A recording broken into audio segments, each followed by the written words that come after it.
अच्छा, अब क्वेश्चन ये आता है जो मुझे ऐसा लगता है कि ये जो म्यूरल्स है ये बनाए क्यों गए भाई? और सारे जितने भी सारे है ना एलियन, सारे के सारे अमेरिका के प्रेसिडेंट से मिलते हैं, वहीं पे मीटिंग करते हैं सारे, ठीक है। इंडिया में जब भी हम म्यूरल्स पेंटिंग्स वगैरह बनाते हैं, ये एक साधना होती है यार। देखो, हर कोई नहीं बना सकता इन पेंटिंग्स को। पत्थर पे अगर हम स्कल्पचर बनाते हैं तो ऑप्शन होता है कि अगर यहाँ पे थोड़ा खराब हो गया तो रिप्लेस करके दूसरा हो जाएगा, लेकिन आपके पास कोई ऑप्शन नहीं है।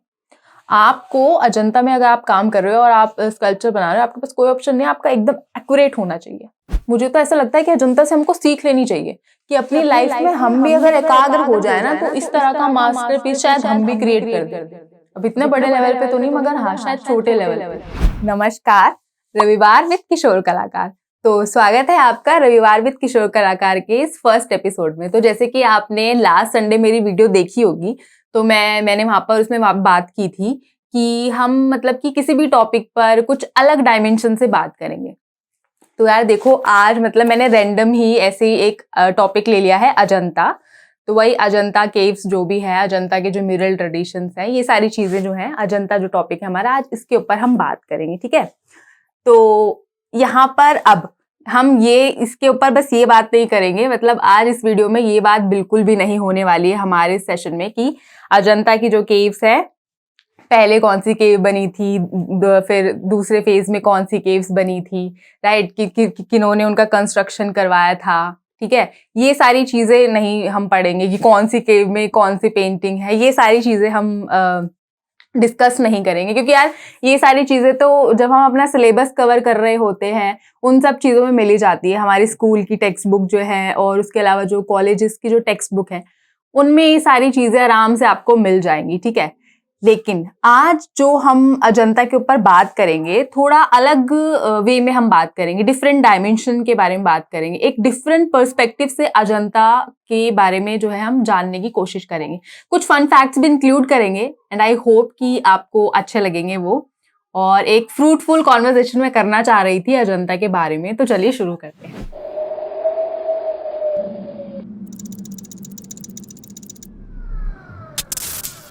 तो मैंने यहाँ पर आज 2-4 पॉइंट्स लिए हैं, तो उनके बारे में मैं थोड़ा अपना पर्सपेक्टिव आपके सामने रखना चाहती हूँ, और जितना भी थोड़ा बहुत मैंने पढ़ा है वो सब भी इंक्लूड मैं करूँगी।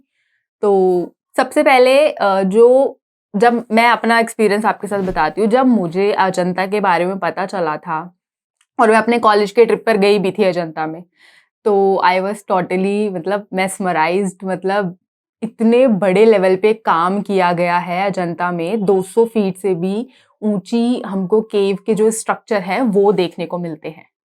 तो नंबर 1 द थिंग इज कि जो क्वेश्चन मेरे दिमाग में आता है जब भी हम अजंता को देखते हैं, अगर मैं उसके आर्किटेक्चर के बारे में बात करूं या फिर मैं बोलूं उसके जो म्यूरल्स हैं उनके बारे में बात करूं, तो सबसे पहले क्वेश्चन मेरे मन में ये आता है, और I am definitely sure, I am damn sure कि आपके मन में भी आता होगा कि जो केव्स हैं, केव्स को यार बनाया किसने, राइट? किन्होंने बनाया होगा इन केव्स को, जो म्यूरल्स हैं उनको किसने पेंट किया होगा, राइट? तो मुझे ऐसा लगता है, क्योंकि देखो अब हमारे पास कोई रिटन एविडेंसेस तो इनके हैं नहीं, राइट? और हाँ, लेकिन इस बात का शुक्र है कि अजंता के पहले जो केव्स का ये जो बनना शुरू हुआ है, जो आर्किटेक्चर बनना शुरू हुआ है, केव्स का जो निर्माण हुआ है, वो थैंक गॉड कि केव्स का जो निर्माण है हमको इससे पहले भी देखने को मिलता है, अजंता के पहले भी देखने को मिलता है। और आप समझ गए होंगे मैं बराबर और नागार्जुनी की जो केव्स हैं उनके बारे में बात कर रही हूँ। और मुझे तो ऐसा लगता है कि भगवान का शुक्र है कि जो बराबर और नागार्जुन की केव्स है वहां पर हमको इंस्क्रिप्शंस देखने को मिलते हैं, जिनसे हमको पता चलता है कि जो अशोक का जो ग्रैंडसन था उसने उनको बनवाया था या फिर कमीशन किया था, राइट? तो इतना तो हम कह सकते हैं कि ये जो केव्स है एलियंस ने तो नहीं बनाई है, ठीक है?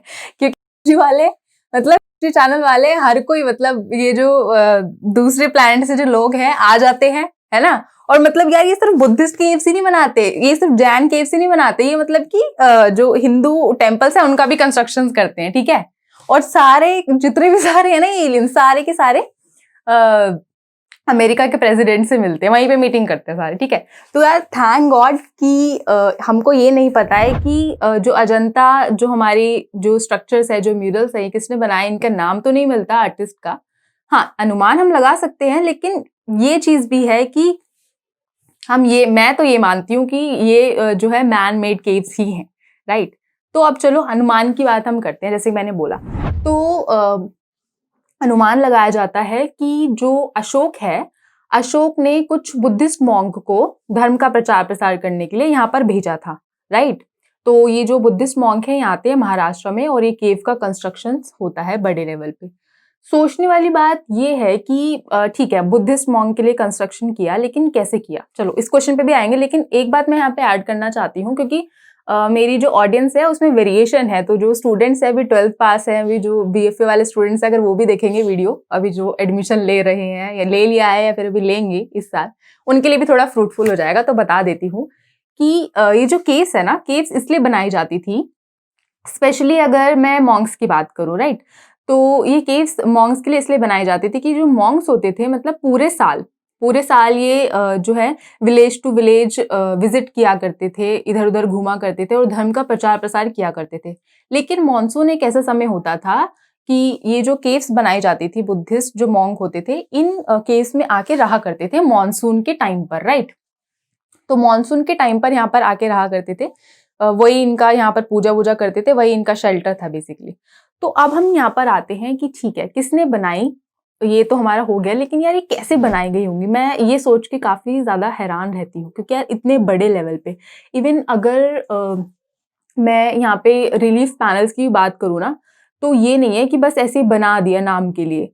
इतनी माइन्यूट कार्विंग हमको यहाँ पे देखने को मिलती है, इतना फाइन काम यहाँ पर हमको देखने को मिलता है। उसके बाद अगर मैं स्कल्पचर की बात बोल रही हूँ, उसकी अगर हम म्यूरल्स की बात करें, तो हैरानी की बात तो ये है, यहाँ पे सिर्फ बुद्ध से रिलेटेड लाइफ सीन्स ही नहीं हमको देखने को मिलते, बल्कि जातक कथाओं का डिपिक्शन हमको देखने को मिलता है। इवन मैं बोलूँ कि जो फॉरेन पीपल है, उनको भी यहाँ पे डिपिक्ट किया गया है, वो वाइन पीते हुए, मतलब इनका एक सीन है। उसके अलावा हमको कुछ ऐसे सीन भी देखने को मिलते हैं, मिमिक्री वाले सीन्स हमको देखने को मिलते हैं। उसके अलावा हम ये भी देखते हैं कि जो फाइटिंग बुल है, उसका भी एक सीन देखने को मिलता है। मतलब जो आसपास का जो कल्चर है, जो सराउंडिंग है उस वक्त की, वो सारी चीजें यहाँ पे डिपिक्ट कर रहे हैं। इनफैक्ट अगर हम ये बोलें कि हैरानी की बात तो मुझे ये लगती है, मैं यहाँ पे अपना पॉइंट ऐड करना चाहती हूँ कि अब आपको तो ये यार पता होगा कि 1819 में जो जॉन स्मिथ है, वो उन्होंने यहाँ पे उनको डिस्कवर किया था, इन केव्स के बारे में उनको पता चला था। वो हंटिंग के लिए आते हैं और देखते हैं। तो अगर आप अब तो ये हम अपने जो रियल स्वरूप है, जो इनका जो एग्जैक्टली जो दिखती थी, वैसा तो हम नहीं देख पाते हैं, काफी ज्यादा डिस्ट्रॉय हो चुकी है। लेकिन जब ये म्यूरल्स इनके बने थे, तो यहाँ पे इतनी डिटेल्स की गई है म्यूरल्स में कि हमको यहाँ पे इनकी ज्वेलरीज तक देखने को मिलती है। गोल्ड कलर का इतना ज्यादा इन्होंने इस्तेमाल किया है अजंता में। तो मुझे लगता है कि जॉन स्मिथ की ना आंखें चुंधिया गई होंगी उस वक्त, जब इन्होंने देखा होगा इन केव्स में इन पेंटिंग्स को। और हैरानी की बात तो ये है कि मतलब यार कोई लाइट सोर्स नहीं है ना, और मतलब इतनी पहाड़ी पर ऊपर की तरफ बनी हुई है, तो अरे पानी भी कितनी मुश्किल से लाते होंगे। तो मुझे लगता है कि जो पेंटिंग्स का जो ट्रेडिशन है इंडिया में, जब भी हम म्यूरल्स पेंटिंग्स वगैरह बनाते हैं, ये एक साधना होती है यार। देखो, हर कोई नहीं बना सकता इन पेंटिंग्स को। इवन अगर हमारे स्टूडेंट्स, हम भी, जैसे कि मैंने बीएफए किया, तो यार हमारा भी जो फाउंडेशन होता है, उसमें भी मतलब स्टूडेंट्स को काफी सारी चीजें सिखाई जाती है, प्रिंट मेकिंग सिखाई जाती है। उसके अलावा डिफरेंट एस्पेक्ट है, पेंटिंग वेंटिंग, सारी काफी सारी चीजें आती है। तो यार बस एक लाइन को एक सही से एक रिदम लाने के लिए ना, हाथ में एक रिदम लाने के लिए लाइन खींचने में इतना ज्यादा टाइम हमको लग जाता है। और यहाँ पर तो इतने वास्ट लेवल पे की गई। मैं आपको बताऊं कि जब मैं देखने गई थी, जब मैं सीलिंग पर स्पेशली देख रही थी, एक फोटो है, मैं ऐड करूंगी यहाँ पर। तो सीलिंग पर जब मैं देख रही थी, इतना बड़ा सर्कल भाई बना कैसे दिया इन लोगों ने। और ऊपर भी, सीलिंग के ऊपर भी सिर्फ आपको फ्लोरा एंड फौना नहीं देखने को मिलेंगे, बल्कि आपको ह्यूमन कैरेक्टर्स देखने को मिलेंगे सीलिंग्स के ऊपर भी। तो यार सच में हैरान कर देने वाली बात है कि इतने वास्ट लेवल पे इतना बड़ा काम हुआ है। और हैरानी की बात एक और ये भी है कि आपको पता ही होगा कि जो अजंता की पेंटिंग्स है, 2 फेज में बनी है। एक तो आपका 2nd सेंचुरी बीसी हो गया और एक 5th सेंचुरी एडी हो गया, राइट। यानी कि भाई आपका वाकाटाका और गुप्ता काल में भी बनी है। तो यार जो शैली है, अजंता की जो शैली है, एक मतलब की कॉन्टिन्यूटी हमको देखने को मिलती है, एक निरंतरता देखने को हमको मिलती है। ये नहीं है कि जो फर्स्ट फेज में जो पेंटिंग्स बनी है उनका डिपिक्शन अलग हो गया, भैया आपका गुप्त काल में अलग डिपिक्शन हो गया। नहीं, आपको एक इक्वालिटी देखने को मिलेगी स्टाइल में भी, राइट। और उसके अलावा सबसे बड़ी हैरानी की बात मुझे ये लगती है कि आज से हजारों साल पहले हमारे जो एंसेस्टर्स थे, हमारे जो पेंटर्स थे, ये सिर्फ पर्सपेक्टिव का यूज करना जानते थे, मगर उसके अलावा फोर शॉर्टनिंग इनको पता था, वॉल्यूम कैसे क्रिएट करनी फिगर में, दे न्यू इट वेल। उसके अलावा शेडिंग का यूज इन्होंने किया। और ऐसा भी नहीं है कि अगर दो कैरेक्टर को दर्शा रहे हैं तो बस ऐसे नाम के लिए दर्शा दिया, नहीं, कॉम्प्लेक्शन आपको देखने को मिलेगा, वेरिएशन ऑफ कॉम्प्लेक्शन आपको देखने को मिलेगा। और ये भी नहीं है कि अगर एक फिगर को मतलब कि कुछ ऑर्नामेंट्स के साथ दिखाएं तो वही ऑर्नामेंट्स रिपीट होंगे दूसरी फिगर पे, नहीं। दूसरे अगर दो फिगर बना रहे, सपोज दो लेडी का फिगर बना रहे हैं, तो ऑर्नामेंट्स भी दोनों के अलग होंगे, राइट। और सबसे बड़ी हैरानी की बात जो मुझे लगती है अजंता में, हमारा जो इंडियन आर्ट है, इंडियन आर्ट की जो फिलॉसफी है, थोड़ा सा मैं चाहूंगी अपना पॉइंट उसके ऊपर रखना चाहूंगी मैं। तो मैं यहाँ पे ये बोलना चाह रही हूँ कि जो हमारा इंडियन आर्ट है उसमें मतलब कि हम ये देखते हैं कि हमारे यहाँ पर मॉडल स्टडी की परंपरा नहीं रही है। मॉडल स्टडी मतलब जैसे मैं बैठी हूँ, आप मुझे वैसे ही एग्जैक्टली पेंट कर दोगे। हमारे जो कलाकार रहे हैं, हमारे जो अजंता में जिन्होंने बनाई है पेंटिंग्स, जो म्यूरल्स बनाए हैं यहाँ पर, उन्होंने विदाउट मॉडल स्टडीज के फिगर्स बनाए हैं। यानी कि ये जो जितने भी जो फिगर्स की इन्होंने स्टडीज की है, जितनी भी सारी जो पेंटिंग्स बना रहे हैं, वो डायरेक्टली उनके माइंड से डिलीवर हो रही है। यानी कि उनकी जो ऑब्जर्वेशन है, जो उनके जो एक्सपीरियंसेस हैं, उनके बेस पर ये चित्र बनाए गए हैं। ये नहीं कि सामने कोई बैठा हुआ है, एक लेडी फिगर है, उसको देखकर ये जो है पेंटिंग्स बना रहे, नहीं भाई नहीं, ऐसा तो बिल्कुल भी नहीं है। तो यार ये मुझे लगता है कि यार बहुत ज्यादा इंटरेस्टिंग बात है और मतलब हैरत अंगेज कर देने वाली बात है ना। और देखो यार, पर्सपेक्टिव का यूज वो लोग उस वक्त जानते थे जब म्यूरल्स, जब यार मैं देखने गई थी, आई वॉज टोटली शॉक्ड कि मतलब मैं अपना बता रही हूँ, मैं जब अजंता को करीब से नहीं जानती थी, मुझे ये लगता था कि रेनेसा जो पीरियड है, जो मतलब कि माइकल एंजेलो है, जो विंची है, ये सारी चीजें भैया भगवान है। ये तो कला इतिहास के, आर्ट हिस्ट्री के भगवान है, क्या रियलिस्टिक अप्रोच में काम करते हैं, वाह भाई वाह। मैं पहले ऐसा सोचा करती थी, लेकिन मेरी फिलॉसफी एकदम मतलब उल्टी, मतलब मैं क्या बोलूं, धरी की धरी रह गई चीजें, मतलब बहुत ही तगड़ा चमाटा लग गया मेरे मुंह पर, मैं ये बोल सकती हूँ। मैं अपना पर्सनल एक्सपीरियंस आपके साथ बोल रही हूँ, क्योंकि यार पता ही नहीं है हमको, हमारे बारे में ये चीजें नहीं पता है कि हमारे जो आर्टिस्ट है वो कितने ज्यादा स्किल्ड थे, है ना। एक एक्सीलेंस जो होती है ना, मतलब एक आर्ट की जो एक्सीलेंस होती है, वो चीज हमको अजंता में देखने को मिलती है। तो आई वॉज टोटली शॉक्ड। और मैं फिलोसफिकल एस्पेक्ट की बात करूं, अगर आपको पता हो, मैंने अपनी वीडियोस में पहले भी बोला है इस बात को कि जो हमारे इंडियन आर्टिस्ट हैं वो स्पिरिचुअलिटी की तरफ ध्यान देते हैं। जो वेस्टर्न आर्ट के आर्टिस्ट हैं वो फिजिकल रियलिटी पे बात करते हैं, ठीक है। मैं आपको एंशिएंट के पर्सपेक्टिव बता रही हूँ। तो हम यहाँ पर ये देखते हैं कि जो हमारे यहाँ पे जो म्यूरल्स हैं, राइट, म्यूरल्स में हम देखते हैं कि जो इमोशंस हैं उनका काफी ज्यादा हमको रोल देखने को मिलता है अजंता में, राइट। तो अब अगर जैसे कि मैं हूं यहाँ पर, ठीक है, दो तरीके से आप काम कर सकते हो। या तो आप मेरे को मतलब कि हूबहू नकल आप कर लो, ठीक है, जो इमिटेशन है, जो रिप्रेजेंटेशनल आर्ट है, या फिर वो कर लो। या फिर एक आर्ट इस तरह से भी बन सकती है कि जो मैं बैठी हूँ, मैं जो फील कर रही हूँ अंदर से, जो मैं हूँ, राइट, वो चीज आप कैसे दर्शाओगे, उस चीज को आप कैसे निकाल के लाओगे।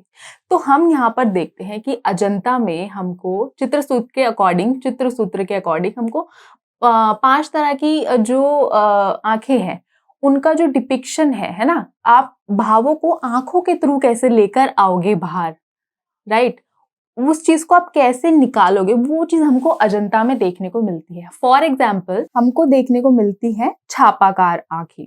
छापाकार यानी कि जो मेडिटेटिव हो, राइट। उसके बाद मत्स्योदर, उसके बाद उत्पल प्रताप यानी कि जो पीसफुल हो, उसके बाद पत्र पत्रानिब यानी कि जो डर है वो देखने को मिलता है आपको। शंखाकृति यानी कि गुस्से में। तो इस तरह की जो डिपिक्शन है हमको, वो भी हमको यहाँ पर देखने को मिलती है।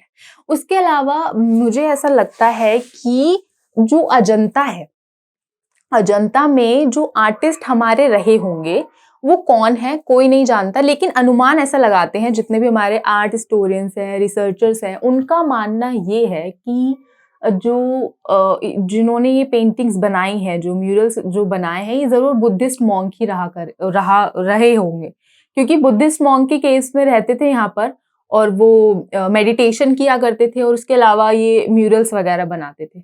अच्छा, अब क्वेश्चन ये आता है जो मुझे ऐसा लगता है कि ये जो म्यूरल्स है ये बनाए क्यों गए भाई, है ना? आपको केव्स आपको मेडिटेशन के लिए आपको वही तो चाहिए था ना, मतलब एक केव्स में आप रहते हो एक पर्टिकुलर टाइम के अकॉर्डिंग, जो है टाइम में आप रहते हो, तो यार केव्स में म्यूरल्स बनाने की क्या जरूरत थी? ये एक इम्पॉर्टेंट क्वेश्चन निकल कर आता है। और जहां तक मुझे लगता है कि जो आर्ट है, ये जो जो म्यूरल्स बनाए गए, म्यूरल्स बनाना या फिर चित्र बनाना ये एक धार्मिक काम माना जाता था, या बोलूं कि ये ना कंट्रीब्यूशन होता था, ये अपने रिलीजियस जो आपकी आस्था है, जो आपका जो धर्म है उसमें जो आप आस्था रखते हो उसमें आप अपना कंट्रीब्यूशन भी देते हो, राइट? कि हमारे जो भी बिलीव्स हैं ये आगे जो है फ्लरिश कर सके, हमारे जो आने वाली जो पीढ़ी है उन तक हमारे जो मैसेजेस हैं वो हम पहुंचा सके। इसीलिए तो हम ग्रंथ वगैरह सब हम लिखते हैं, इतने बड़े बड़े मंदिर हम बनाते हैं, ताकि हमारे जो आने वाली ये सारी जो हमारे ट्रेडिशंस है ये आगे जो हमारे आने वाली जो पीढ़ी है उन तक पहुंचे, वो सब ये सारा जो मैसेज है वो जान सके, राइट? तो क्वेश्चन यहाँ पर ये आता है कि बनाए क्यों गए? तो फिर ये बनाए गए थे, जहां तक मुझे लगता है कि ये एक तरह से ये भी कॉन्ट्रीब्यूशन दे रहे थे, जो भी प्रैक्टिसेस ही मांगते थे, हम लोगों को उनके बारे में पता चल सके, ताकि, राइट? तो हम ये देखते हैं कि ये एक रिलीजियस एक्ट होता था, राइट? एक परंपरा सी रहती थी। तो अब मुझे यहाँ पर ये लगता है कि जहां तक मैंने थोड़ा बहुत पढ़ा है कि जितने भी म्यूरल्स थे ना, कोई आम आदमी नहीं बना सकता था इनको, क्योंकि आप एक जो भगवान है उसको आप एक फॉर्म देने जा रहे हो। तो कोई साधारण आदमी तो जो एक फॉर्म है, राइट? जो बुद्ध है, बुद्ध की हम ये भी बल्कि देखते हैं कि जो बुद्ध है, बुद्ध को आप कैसे दर्शाओगे, राइट? बहुत सारी चीजें उसकी उनकी आइकनोग्राफी भी है और काफी सारी चीजें हैं, इतना तो हम नहीं जाएंगे। लेकिन ये सोचने वाला कॉन्सेप्ट रहता है, क्योंकि बुद्ध का हम देखते हैं कि बुद्ध को पहले जो है सिंबॉलिक रूप में ही दर्शाया जाता था, उसके बाद ही हम देखते हैं फिर उनको ह्यूमन फॉर्म में दर्शाया जाने लगा, है ना? तो काफी बड़ा फेज था। तो आप एक ऐसी फॉर्म को दर्शाने जा रहे हो जिसको आपने देखा नहीं है। एटलीस्ट जब ये स्कल्पचर बने थे उस वक्त तो उन आर्टिस्ट ने नहीं देखा, क्योंकि काफी टाइम, बुद्ध की डेथ काफी टाइम बाद हम देखते हैं कि स्कल्पचर सामने आए। तो जो इंडियन आर्ट है ना, यहाँ पे इसका एक बहुत ही बड़ा मतलब क्या बोलूं, एक बहुत ही खूबसूरत कॉन्सेप्ट निकल कर आता है, क्योंकि आप एक ऐसी फॉर्म को जो है डिपिक्ट करने जा रहे हो, उसको एक रूप प्रदान करने जा रहे हो जिसको आपने अपनी फिजिकल आईज से तो नहीं देखा, मगर आपने कहीं ना कहीं उनको इनर आई से जरूर देखा है। तो it is all about spirituality, कि आप किस तरह से चीजों को निकाल कर लेकर आते हो, राइट? और ये जितने भी मैं बोलूँ जो म्यूरल्स हैं, अगर आप बोधिसत्व कभी बना रहे हो, पेंटिंग्स बना रहे हो, म्यूरल्स बना रहे हो, या फिर आप स्कल्पचर बना रहे हो, इनको कोई आम आदमी नहीं बना सकता। इसके लिए आपके अंदर एक, हम बोलें कि एक चैरिटी का भाव होना चाहिए, या फिर मैं बोलूँ कि आप डाउन टू अर्थ होने चाहिए, आपके अंदर पोलाइटनेस होनी चाहिए, आपके अंदर एक हम्बलनेस होनी चाहिए, राइट? आप मेडिटेशन में इन्वॉल्व होने चाहिए, यानी कि आप जो चीज बनाना चाह रहे हो उसको आपको पहले खुद फील करना पड़ेगा। और यार, इन बुद्धिस्ट मॉन्ग से ज्यादा और कौन देख सकता है बुद्ध के स्वरूप को? तो ये चीज हमको अजंता में देखने को मिलती है। तो ये भी एक मतलब कि बहुत ही बहुत मतलब ये बहुत वाइड कॉन्सेप्ट है, और मुझे ऐसा लगता है कि इसके पीछे बहुत सारा फिलोसफिकल टर्म है, जो आई थिंक मैं 10-15 मिनट का कुछ सोच रही थी वीडियो बनाने का, तो ज़्यादा लंबा खिंच जाएगा। लेकिन ये चीज़ बहुत ही खास है यहाँ पे, जो अजंता में नोटिस करने वाली है। और अक्सर हमको बुक्स में ये सब चीज़ें नहीं देखने को मिलती है कि किसने बनाया होगा, या फिर क्यों बनाया होगा, कैसे बनाया होगा, है ना? क्योंकि काफ़ी सारी चीज़ें, क्योंकि बुक्स में तो हमको बस ये देखने को मिलता है कि जो चीजल और हैमर है, यानी कि जो हथौड़ा है और छेनी है, उनसे ये जो केव्स हैं ये बनाई गई होंगी। और आप ये लगा लो, आपको ये तो पता होगा कि अगर आपने एलोरा का कैलाशनाथ मंदिर पढ़ा होगा, वैसे जानते ही होंगे आप, बहुत ही ज्यादा फेमस है।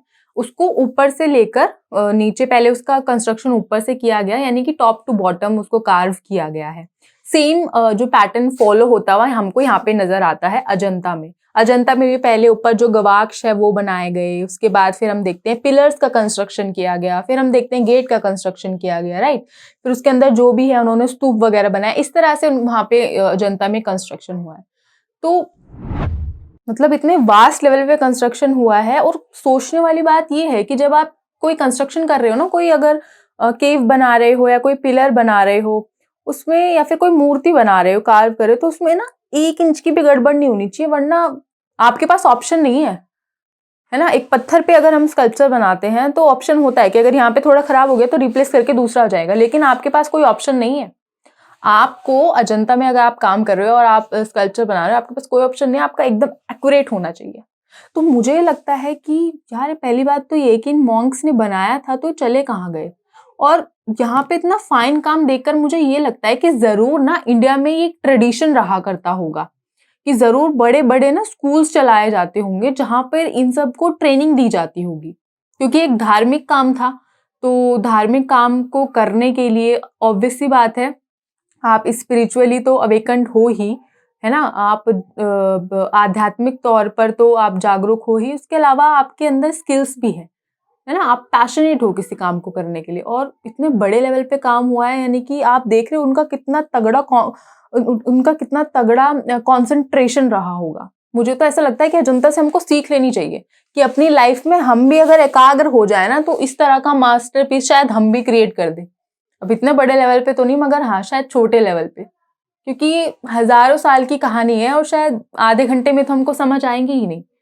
और बहुत सारी चीजें थी खैर अजंता में, मैंने काफी सारी चीजें तो नहीं छेड़ी, षडंग वड़ंग का भी यहाँ पे रोल था काफी, और जातक कथाओं के पीछे भी बहुत सारी कहानियां छुपी थी, काफी सारी चीजें थी, लेकिन मैंने नहीं छेड़ा। लेकिन मुझे ऐसा लगता है कि हाँ कुछ कुछ चीजों पर यार बात की जानी चाहिए। इवन अगर मैं टेक्निकल एस्पेक्ट के बारे में बात करूं तो हम यहाँ पर जो अप्सरास के जो चित्र हम देखते हैं, या फिर हमको कुछ ऐसे भी चित्र देखने को मिलते हैं, एक डांसिंग फिगर भी है यहाँ पर, उसमें अगर जो एक डांसर है जो उसका जो कॉस्ट्यूम है उसमें भी हम देखते हैं कि उसका जो स्कार्फ है वो लहरा रहा है, यानी कि मूवमेंट भी हमको देखने को मिलती है। तो यानी कि देख रहे हो कितनी ज्यादा स्किल्ड है, मतलब कितने ज्यादा ऑब्जर्व करा है इन लोगों ने चीजों को। उसके अलावा हम यहाँ पे ये भी देखते हैं कि एक अप्सरा है, अप्सरा का स्कार्फ भी हमको मतलब हवा में लहराते हुए ऐसे नजर आ रहा है। स्विंग वाला भी हमको एक यहाँ पर पेंटिंग देखने को मिलती है, राइट। तो काफी सारी चीजें हैं, लेकिन मुझे ऐसा लगता है कि ये 2-4 पॉइंट थे जो मैं आपके साथ डिस्कस करना चाह रही थी। और मैं ये भी इसके थ्रू मैं ये भी बताना चाह रही थी कि यार देखो मुझे तो यही लगता है कि ये मैन मेड केव्स हैं और इनके पीछे एक बहुत ही बड़ी फिलॉसफी है, क्योंकि यार लोग पागल नहीं है। जो हमारे आर्ट हिस्टोरियंस हैं, आर्ट रिसर्चर्स हैं, 20-20 साल तक यहाँ पर काम कर रहे हैं। हालांकि अभी तो मैंने एंशिएंट एलियंस वालों की अजंता पे तो ऐसी कोई तो नहीं देखी। 2 साल पहले मैं कभी देखा करती थी, जो टीवी पे आता था उनका प्रोग्राम। अभी तक तो मैंने नहीं देखा कि अजंता को उन्होंने बोल दिया, क्योंकि हर कोई तो उनके एलियंस ही बना जाते हैं। मतलब हम लोग इतने सालों से हमारा ट्रेडिशन रहा है, परंपराएं रही, हम लोग यहाँ पे पागल है। मतलब हमारे एंसेस्टर्स, मतलब ठीक है मैं मानती हूँ कि मुझे भी ऐसा पॉसिबल नहीं लगता कि सिर्फ चीजल और हैमर से ये पॉसिबल है, लेकिन अभी रिसर्च चल रही है और यार पता नहीं आगे क्या निकल कर आए। लेकिन मेरा ये विश्वास है कि नहीं, ये लोग हम ही हैं जो हम इतने टाइम से करते आ रहे हैं चीजें। मगर हाँ, हैरानी की बात ये है कि टेक्निक हमको पता नहीं लग पाई है, क्योंकि ट्रेडिशन हम देखते हैं एक पर्टिकुलर टाइम तक रहता है और फिर उसके बाद चला जाता है। हम लोग अभी तक पता नहीं कर पाए। इवन अगर मैं बात करूं कि जो मॉडर्न पॉलिश है उसके बारे में हमको नहीं पता है, वो फिर आगे जाके गायब भी हो गई। कुछ काफी सारे सीक्रेट्स हैं, हमको नहीं पता है। एक मेहरौली में एक आयरन पिलर है, उसके पीछे भी अब यार 10th क्लास से मैंने अपनी बुक्स में पढ़ा तो था, साइंस की बुक में, कि ठीक है वो एक पर्टिकुलर फॉर्मूला देते हैं कि जो आयरन है इसको इस चीजों से ऐसे ऐसे करके बनाया गया है। लेकिन अब मुझे ऐसा लगता है कि अब आयरन पिलर वो दूसरा क्यों नहीं बन पाया, है ना। तो वही सारी चीजें हैं अजंता के साथ भी, कि यार ऐसे म्यूरल ट्रेडिशंस फिर आगे क्यों नहीं इतना ज्यादा हम कर पाए। खैर वो तो खैर शैलियां बदल गई, लेकिन इतना है कि ये सारी मैन मेड ही थी।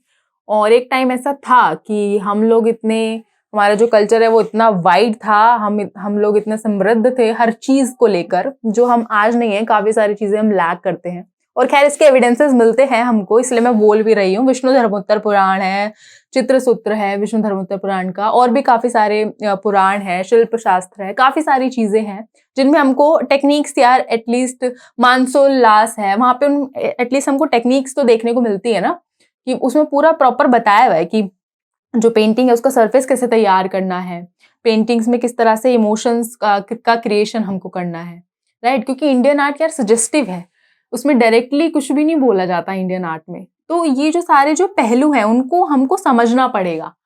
अगर हम सिर्फ यही जान पाएंगे कि केव नंबर 1 में बोधिसत्व पद्म पानी है और केव नंबर 17 में ये वाला चित्र बना हुआ है और ये वाली जो केव थी इस सेंचुरी में बनी थी, तो सिर्फ हम अगर ऊपर ऊपर से जान के चीजों को छोड़ देंगे तो शायद हम नाइंसाफी कर रहे हैं हमारी जो लेगेसी है शायद उसके साथ।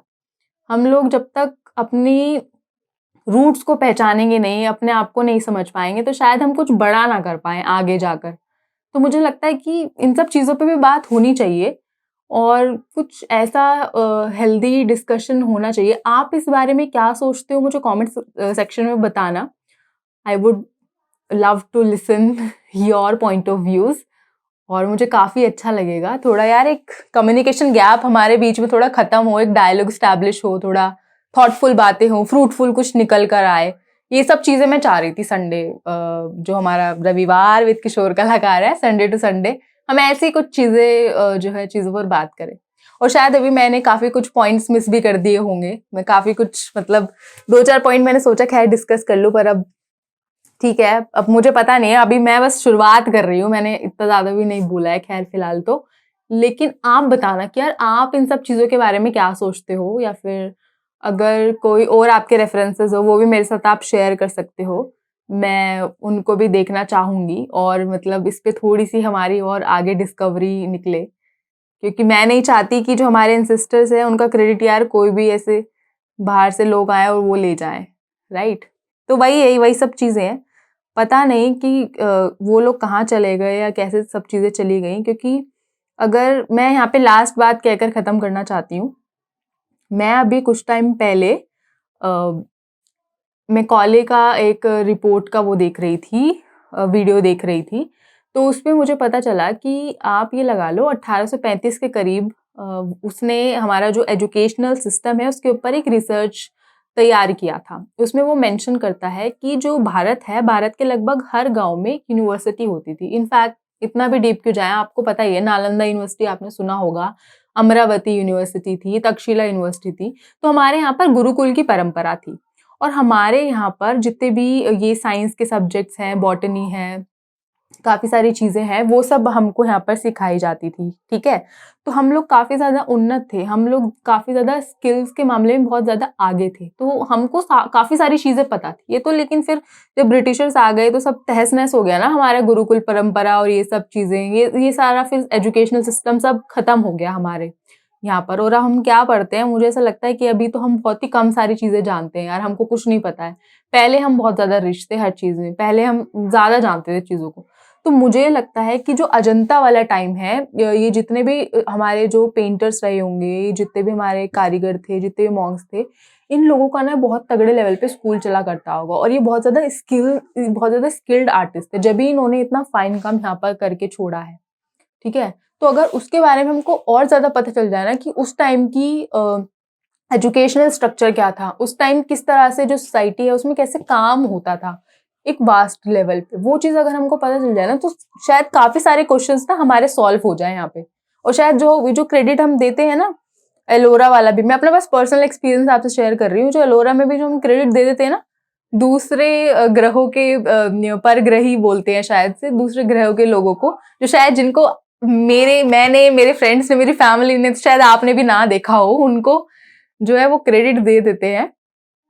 पर मुझे लगता है कि अगर ये सारी चीज़ें निकल कर आ जाए ना तो ये भी कॉन्सेप्ट हमको समझ आ जाएगा कि किस तरह से इन लोगों ने बनाया था एलोरा का कैलाशनाथ टेम्पल भी। तो काफ़ी सारी चीज़ें हैं और आई थिंक हमको इसके बारे में सोचना चाहिए और आई थिंक कुछ डिस्कवर भी करना चाहिए। तो देखते हैं कहाँ तक जाएँगी चीज़ें। और मैं सच बताऊँ ना, आर्ट हिस्ट्री में there is so much to know, there is so much to understand, there is so much to discover. बहुत सारी चीज़ें हैं। हम मतलब मुझे ऐसा लगता है कि हमारी तो जिंदगी कम है, इतनी सारी चीजें है ना, अगर हम रिसर्च करने बैठेंगे ना जिंदगी बीत जाएगी, चीजें बाहर निकल के नहीं आएंगी। इतनी तगड़ी चीजें चल रही थी उस वक्त सोसाइटी में। तो पता नहीं अजंता के केस में क्या है, लेकिन हाँ इतना मुझे पता है, मैं कुछ ना कुछ थोड़ा सा अनुमान लगा रही थी। हमारा जो एजुकेशन सिस्टम था उस वक्त, ये लगा लो आप 18-19 सेंचुरी में जो भी था, 1800 समथिंग का कुछ रिपोर्ट था उसका, तो आप ये लगा लो। तो उसको देखकर मैं ऐसा कुछ अनुमान लगा रही थी। तो ठीक है यार, फिर यही था, यही मैं बोलना चाह रही थी कि हो सकता है कि जिस तरह से मतलब कि हमारा जो पहले एजुकेशनल सिस्टम था, जो हमारे गुरुकुल की परंपरा रहती थी आज से कुछ सालों पहले, जिनके प्रूफ्स हमको देखने को मिलते हैं, तो यार हो सकता है कि उस टाइम पर भी जब ये म्यूरल्स वगैरह बन रहे थे, हमारे केव्स, जो आर्किटेक्चर हमारा बन रहा था, केव्स बनाई जा रही थी, तो हो सकता है कि उस वक्त भी ऐसे स्कूल्स प्रिवेलेंट रहे हों, बने हों, उस वक्त भी परंपराएं, चीजें चली हों, है ना। और उसके अलावा यहाँ पर मतलब कुछ फैक्ट्स तो मैंने वीडियोस में इंक्लूड किए हैं, मगर उसके अलावा मेरा यहाँ पे एक बस ये पॉइंट भी था कि जो हमारा इतना रिच कल्चर है, हमारी जो लेगेसी है, हमारे जो ट्रेडिशंस है, इनका जो क्रेडिट है वो हमारे एंसेस्टर्स को ही मिले। हम जानते हैं अज्ञात नाम है उनके, लेकिन वो जरूर यार एग्जिस्ट करते ही होंगे, क्योंकि जैसे कि मैंने पहले ही बोला कि बहुत सारे शास्त्र वगैरह हमको मिले, तो यार इनको लिखने वाले भी तो कोई लोग ही थे ना। अब कोई एलियंस तो नहीं थे। अब प्रोग्राम तो आप देखते ही रहते होंगे, काफी सारे प्रोग्राम्स, लोग एलियंस पे प्रोग्राम्स बना देते हैं, बिल्कुल एकदम प्रूफ भी लेकर आते हैं कि हाँ भाई इन्होंने ही इनका कंस्ट्रक्शन किया होगा। मैं बस यहाँ पर ये बात बोलना चाह रही हूँ कि यार हम भी तो स्टूडेंट्स हैं, हम भी तो विजुअल आर्ट बैकग्राउंड से हैं, हम भी काफी सारी बुक्स पढ़ते हैं, रिसर्च स्कॉलर्स है हमारे, हम जो वो पढ़ रहे हैं मतलब वो बेकार है। तो वही सारी चीजें हैं, तो चीजों को देखने के ना डायमेंशंस है, अलग अलग पर्सपेक्टिव है। तो मुझे ऐसा लगता है कि हमारी जो लेगेसी है उसके बारे में, हमारा जो कल्चर है, हमको उसके बारे में जानना चाहिए, हमको उसके बारे में बात करनी चाहिए। और I think Sunday to Sunday मैं चाह रही हूँ कि हम ऐसी ही चीजों पर बात करें, यानी कि हमको यार कोई एक प्लेटफॉर्म मिले, वहां पर हम अपने व्यूज शेयर कर सके, ठीक है। तो ये मेरा पॉइंट था आज की वीडियो को बनाने का। तो आज की इस वीडियो में थोड़ा सा हमने फन फैक्ट्स देख लिए, थोड़ा सा एक अलग अप्रोच भी मैंने रखी अपनी तरफ से। हालांकि बातें करने को बहुत सारी है, बहुत सारी चीजें हैं और भी मैं बोल सकती थी, लेकिन मुझे ऐसा लगता है कि चलो थोड़ा अभी इंटरेस्ट क्रिएट हो आपके बीच में भी, और अगर आप कॉम्पिटिटिव एग्जाम की तैयारी कर रहे हो उसके साथ साथ थोड़ा आपका माइंड भी रिफ्रेश हो जाए संडे टू संडे, ठीक है। और अपने पॉइंट्स भी आप बताना मुझे कमेंट सेक्शन में, I would love to read them. मतलब मैं इंतजार करूंगी कि आप क्या सोचते हो उन सब चीजों के बारे में। और अगर आपके और कोई रेफरेंसेस हो रिगार्डिंग दिस, तो प्लीज उनको भी आप मुझे बताना, मैं उनको भी पढ़ूंगी, मैं उनको भी देखूंगी। अभी तो मैंने बस ये थोड़ा बहुत ही बात किया है, लेकिन सच में बात मतलब कि सोचने वाली है, काफी हैरत अंगेज चीजें आती हैं। और आई थिंक मुझे लगता है जो क्वेश्चंस हैं, क्वेश्चंस ही तो होते हैं। रिसर्च का जो रूट क्या है, रिसर्च का रूट क्वेश्चंस ही तो है। क्वेश्चन है तो रिसर्च है ना। रिसर्च है तो फिर हम लोग हैं जितने भी सारी चीजें कर रहे हैं। तो यार पागल तो नहीं है वो लोग जो मतलब कि 20-20 सालों से, 10-10 सालों से उसके स्टाइल के बारे में, उसके कंस्ट्रक्शन के बारे में, और भी जो डिफरेंट नुआंसेस हैं उनके बारे में रिसर्च कर रहे हैं, है ना। अब अचानक से कोई आता है एक प्रोग्राम और मतलब गौर से देखिए इस टेम्पल को ऐसे आते हैं ना, मतलब कि प्रोग्राम की शुरुआत है, गौर से देखिए इस टेम्पल को, इसको बनाया है मतलब कि दूसरे ग्रहों से आए लोगों ने, या फिर ये भी जो भी है। तो यार मुझे तो एटलीस्ट नहीं लगता है ऐसा कुछ है, ठीक है।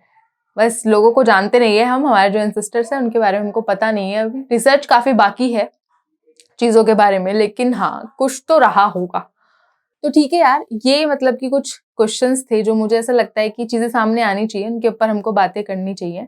और इसी के साथ मैं अब सेशन को एंड करना चाहूंगी, और तो फिर मिलते हैं अपने अगले रविवार में, रविवार विद किशोर कलाकार में। जब तक के लिए किशोर कलाकार से जुड़ने के लिए धन्यवाद।